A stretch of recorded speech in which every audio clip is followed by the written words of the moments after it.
ஒரு போர் நிறுத்தம் வருது, ஆனா அதுக்கப்புறம் தாக்குதல் அதிகமாகுது. இது என்னடா குழப்பமா இருக்கு, இல்லையா? மத்திய கிழக்குல சமீபத்துல நடந்த இந்த விசித்திரமான, அதே சமயம் ரொம்பவே முரண்பாடான சம்பவங்களுக்கு பின்னாடி என்ன இருக்குன்னு தான் நாம இன்னைக்கு பார்க்க போறோம். வாங்க இதுக்குள்ள என்ன இருக்குன்னு அலசி ஆராயலாம். இந்த கேள்விதான் இங்க ரொம்ப முக்கியம். ஒரு பக்கம் போர் நிறுத்தம்னு சொல்றாங்க, ஆனா இன்னொரு பக்கம் தாக்குதல் மட்டும் ஏறிக்கிட்டே போகுது. இது எப்படி? வெளிப்படையா தெரியற காரணங்களை தாண்டி இந்த மூல ஆதாரம் ரெண்டு முக்கியமான மறைமுக நோக்கங்களை சுட்டிக்காட்டுது.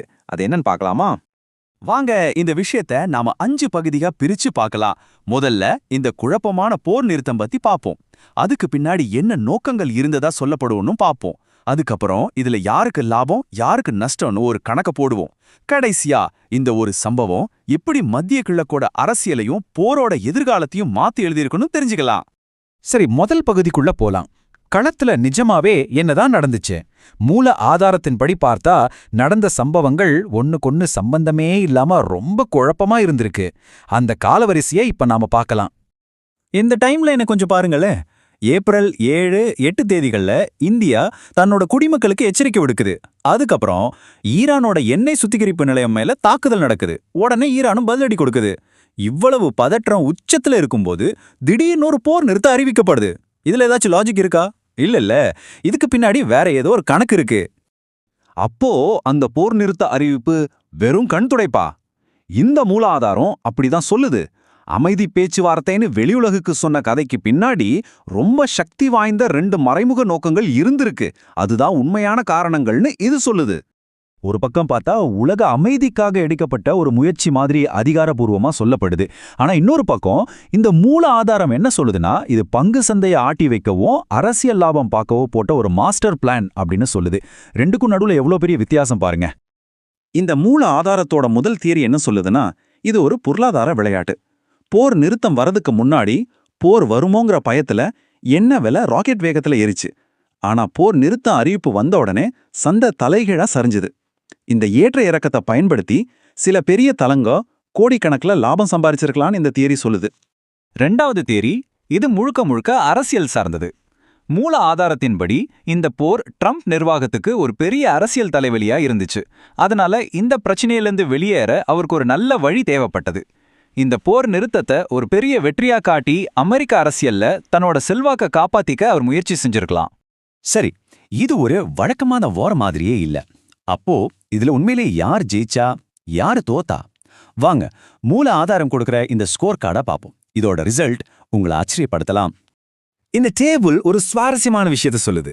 ஈரானை பாத்தீங்கன்னா பொருளாதார ரீதியா ரொம்ப பாதிக்கப்பட்டாலும் தந்திரோபாய ரீதியா ஒரு வெற்றி பெற்றிருக்கு.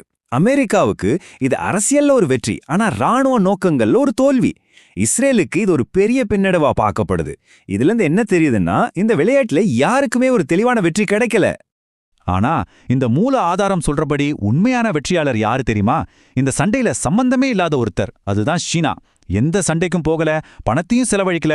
ஆனா நடுநிலை வகிச்சதால இப்போ ஈரானோட எண்ணெய் வளத்துக்கும் ஹார்மஸ் ஜலசந்தி வழிக்கும் ஈஸியா அணுகல் கிடைச்சிருக்கு. இதுதான் உண்மையான ராஜதந்திரம், இல்லையா? இந்த ஜெயித்தவங்க தோத்தவங்க கணக்கு மத்திய கிழக்கோட பவர் பேலன்ஸே மாத்திருச்சு. பழைய கூட்டணிகள் எல்லாம் உடைய ஆரம்பிக்குது. புது புது சக்திகள் உருவாகுது. இனிமே மத்திய கிழக்கு முன்ன மாதிரி இருக்காது. மூல ஆதாரத்தின்படி குறிப்பா வளைகுடா நாடுகள் அவங்க நிலைமை தான் இப்போ ரொம்ப கஷ்டம். தங்களோட நீண்ட கால பாதுகாவலர்களான அமெரிக்கா கைவிட்டுட்டாதான் அவங்க உணர்றாங்க. இதனால அவங்க இப்போ புது கூட்டாளிகளை தேட ஆரம்பிச்சிட்டாங்க. இன்னொரு பக்கம் ஈரான் போரினால நிறைய நஷ்டத்தை சந்திச்சாலும் இப்போ அந்த பகுதியில ஒரு முக்கியமான சக்தியா உருவெடுத்திருக்கு. உலக வர்த்தகத்தோட முக்கிய கடல் வழியை கட்டுப்படுத்துறதால இப்போ அவங்க கிட்ட ஒரு பெரிய துருப்புச்சீட்டு இருக்கு. கடைசியா இந்த சண்டை வெறும் மத்திய கிழக்க பத்தினது மட்டுமில்ல. இது நவீன போர் முறைகளோட எதிர்காலத்தை பத்தி நமக்கு ஒரு ஆழமான பாடத்தை சொல்லிக் கொடுக்குதுன்னு இந்த மூலம் சொல்லுது. இத மொசைக் பாதுகாப்புன்னு சொல்றாங்க. சிம்பிளா சொல்லணும்னா, ஒரு பெரிய ஒத்த படைய நம்பாம ஆயிரக்கணக்கான சின்ன சின்ன தேனீக்கள் மாதிரி ட்ரோன்களையும் ராக்கெட்டுகளையும் யூஸ் பண்றது. ஒன்ன நீங்க அழிச்சாலும் மத்த 100 உங்களை தாக்கும். தொழில்நுட்பத்துல பின்தங்கி இருந்தாலும் இந்த உத்தி தான் ஈரானுக்கு ஒரு பெரிய பலத்தை கொடுத்துச்சு. அப்போ போரோட புது விதிகள் என்னன்னு பார்க்கலாமா? இனிமே வீரர்களோட எண்ணிக்கையை விட டெக்னாலஜி தான் முக்கியம். ஒரு இடத்துல இருந்து கட்டுப்படுத்தப்படுற பெரிய படைகளை விட பரவலாக்கப்பட்ட சின்ன சின்ன குழுக்கள் ரொம்ப சக்தி வாய்ந்தவ. மூல ஆதாரத்தின் பார்வையில ஈரானோட இந்த தந்திரங்கள் இனிமே போரோட விதிகளை எப்படி மாத்தி எழுத போகுதுங்கிறதுக்கு ஒரு நல்ல உதாரணம். இறுதியா இந்த ஒரு ஆழமான கேள்வியோட உங்களை சிந்திக்க வைக்கிறேன். இன்னைக்கு இருக்கிற இந்த நவீன போர் முறைகள்ல வெற்றிங்கிற வார்த்தைக்கு உண்மையான அர்த்தம் தான் என்ன? இதை பத்தி யோசிச்சு பாருங்க.